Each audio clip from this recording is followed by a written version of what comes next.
Como os podéis imaginar, lo primero que solemos hacer al entrar dentro de una base de datos vacía es crear tablas. Si el servidor contiene bases de datos, las bases de datos a su vez contienen tablas. Así que en este caso voy a crear una tabla dentro de Agenda llamada Contactos. Al crear la tabla de contactos se me pide que introduzca cuál es el número de columnas. Así que, ¿cuál es el número de columnas? La cuestión es no lo sé. Yo de momento lo que suelo hacer siempre es poner un número 5 o poner un número 10, sabiendo que si luego me faltan columnas voy a poder añadir más columnas tantas como quiera, y si luego me sobran aquellas columnas que se queden vacías, simplemente el programa las va a descartar. Así que de momento, por ejemplo, voy a poner 5 campos y pulso continuar. Una vez que he especificado que voy a crear estos 5 campos, aparece esta ventana en la que se me invita a indicar cuál es la estructura, cuál es la nomenclatura de cada uno de esos campos. Os voy a decir que vais a tener bastante libertad para especificar cuál es la estructura de vuestra tabla dentro de la base de datos, pero sin embargo os voy a poner una condición, solo una condición, y de hecho no os la pongo yo, realmente la pone MySQL. En todas las tablas que creemos, salvo en algún caso y porque esté justificado, pondremos siempre un primer campo como un identificador único y autonumérico. Por tanto, voy a poner en la primera columna, veis que como he pedido 5, me aparecen 5 huecos, el nombre de columna ID. El ID es algo así como el DNI de ese registro, es un número único para identificar inequívocamente a ese registro. Es algo que no es obligatorio dentro de MySQL, pero aumenta o contribuye a aumentar la integridad de los datos. Es decir, el asegurar que vamos a poder localizar en un momento dado un dato sin margen de error para que haya duplicados. A continuación tengo que tipificar el dato. Tipifico el dato diciendo qué tipo de dato va a ser. Hay 4 grupos principales, creo que son 4, que son int de integer, número entero, varchar de pequeño texto, text de texto grande y date para fecha. En mi caso, como el identificador va a ser un número entero, voy a dejarlo como int, como integer.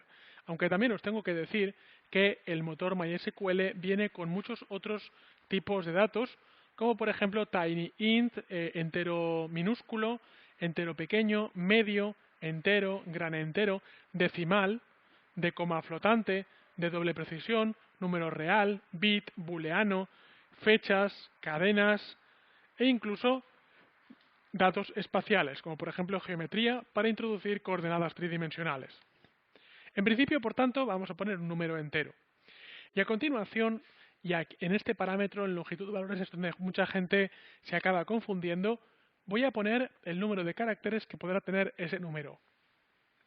Si yo pongo 255, la gente suele pensar que el número entonces puede ir de 0 a 255, y no es así. Es el número de caracteres que puede tener mi número. Por tanto, puede tener 9 y 254 nueves detrás. O sea, es una cifra con 255 huecos, con 255 números. Así que en mi caso, lo que voy a hacer es poner, por ejemplo, 10. 10 equivale a tener 99 millones de contactos. Por eso digo que, perdona, 99 millones de contactos, no, equivale a tener 1 billón de contactos. No, hasta 10 billones de contactos. Por tanto, 10 parece un número minúsculo para introducir un ID, pero con 10 ya puede tener 10 billones de contactos, lo cual está bastante bien.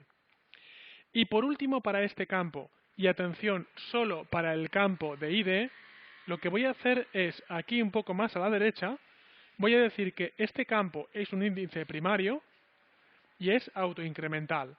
Es un índice primario ya que es algo así como el DNI de la tabla.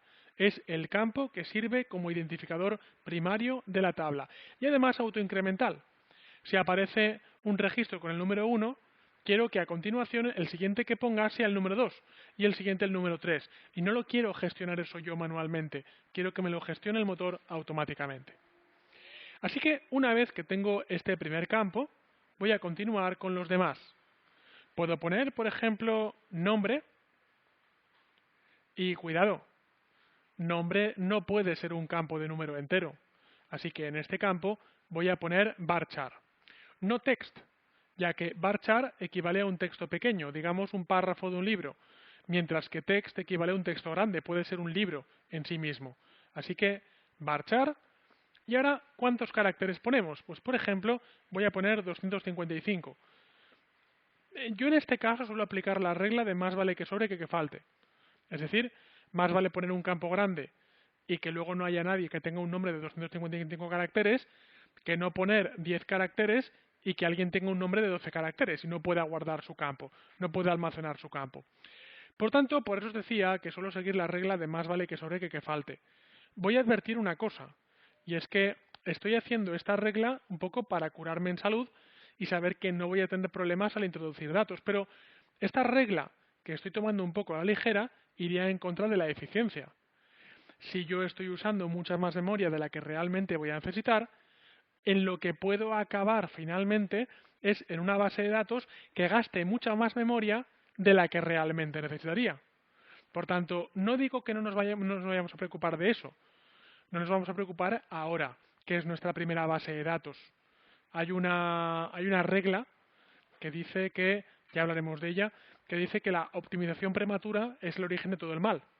¿Vale? Entonces, primero preocupémonos de saber hacer bases de datos y más adelante nos preocuparemos de optimizarlas. Tengo ya, por tanto, como veis aquí, el segundo campo, que es nombre. Así que, ¿por qué no? Podría hacer apellido 1, sería un campo varchar de 255 caracteres.